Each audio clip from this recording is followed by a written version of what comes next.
আসসালামু আলাইকুম, সবাই কেমন আছেন? আশা করি সবাই ভালো এবং সুস্থ আছেন। তো সকালে বৃষ্টির শব্দ শুনে আমার ঘুম ভেঙে গেল। তো বারান্দায় যেহেতু কাপড় চোপড় ছিল, তো সেটা নিয়ে আসলাম আর আমি বাইরের দৃশ্যটা একটু ভিডিও করে নিলাম। তো আর আমি ঘুমাইনি, যেহেতু ঘুম ভেঙে গেছে, তো ভাবলাম সকাল সকাল নাস্তাটা বানিয়ে নিই। তো আমি পাশের চুলায় চায়ের পানি বসিয়ে দিলাম আর এই পাশের চুলায় আমি কিছু পরোটা ভেজে নেব। তো দূরে কাছে দেশ এবং দেশের বাইরে যে যেখান থেকে আমার এই ভিডিওটা দেখতেছেন বা পরে দেখবেন, সবাইকে জানি অসংখ্য অসংখ্য ধন্যবাদ। তো আমি রুটিগুলো এখন বানিয়ে নেব। তো আমি সকালে নাস্তা দিয়ে ভিডিওটা শুরু করলাম।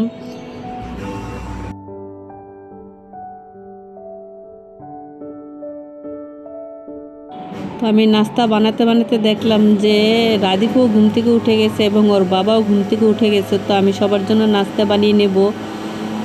তো আমি ভাবছিলাম আমি আর রাদীপই নাস্তাটা খেয়ে নেবো আগে। তো দেখি ওর বাবা যেহেতু উঠে গেছে, তো আর কি করবো, আমি একটা পেঁপে কেটে নিছি, সাথে একটা ডিম ভেজে নিছি আর চা, আমার আর রাদীপের চা। তো আমি আর পেঁপে খাবো না, রাদীপের বাবা পেঁপে খেয়ে নেবে, ওর জন্য আর রুটি বানাই নেই, ও ভাত খেয়ে চলে যাবে, কারণ ও আটা রুটি খায় না, ওর জন্য আবার চালের রুটি বানাতে হবে। তো নাস্তা করে আমি এসে পড়লাম, মেজো ছেলেটি স্কুলে চলে যাবে, ওর জন্য আমি টিফিন রেডি করব। তো আমি একটু নুডলস রান্না করে নেব।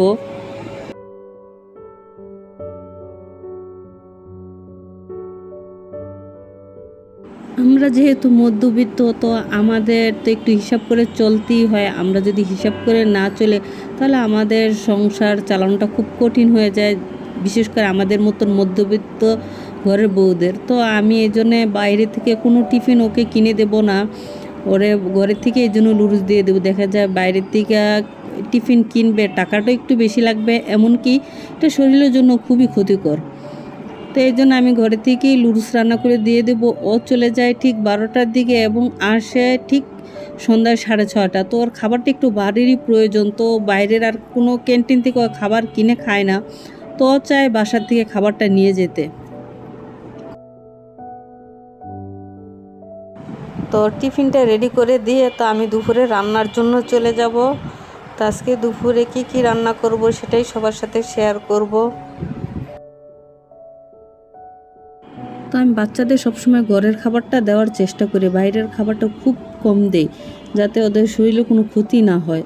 তো আমরা যেহেতু মধ্যবিত্ত, আমাদের একটু হিসাব করে চলতে হয়। আমরা যদি হিসাব করে না চলে, দেখা যায় মাস শেষে আমাদের সংসার চালানোটা খুবই কঠিন হয়ে দাঁড়ায়। আর জিনিসের যে দাম, তা আমাদের একটু হিসাব করে, আমাদের মতন বউদের একটু হিসাব করে চলতেই হয়। যেভাবে 2টা টাকা বাঁচানো যায় বা 2টা টাকা আয় করানো যায়, এরকম করে আমাদের একটু হিসাব করে চলতে হয়। তো আমি কাঁকরোলটা ভেজে নিছি, এখন আমি পাবদা মাছ ভেজে নেব।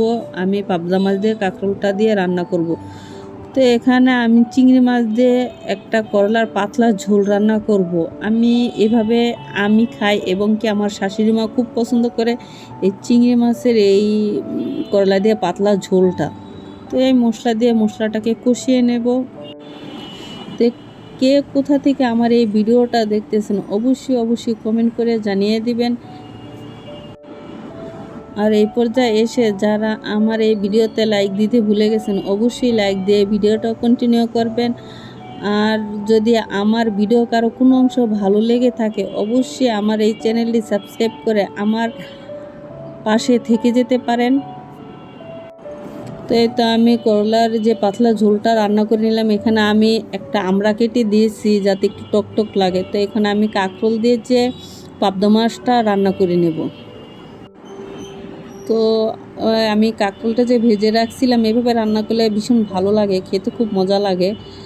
তো আমি আর ভিডিওটা বেশি লম্বা করব না। সবাই ভালো থাকবেন, সুস্থ থাকবেন। আজকের মতন আমি বিদায় নেব এবং পরবর্তী ভিডিও দেখার জন্য আমন্ত্রণ রইল। আল্লাহ হাফেজ।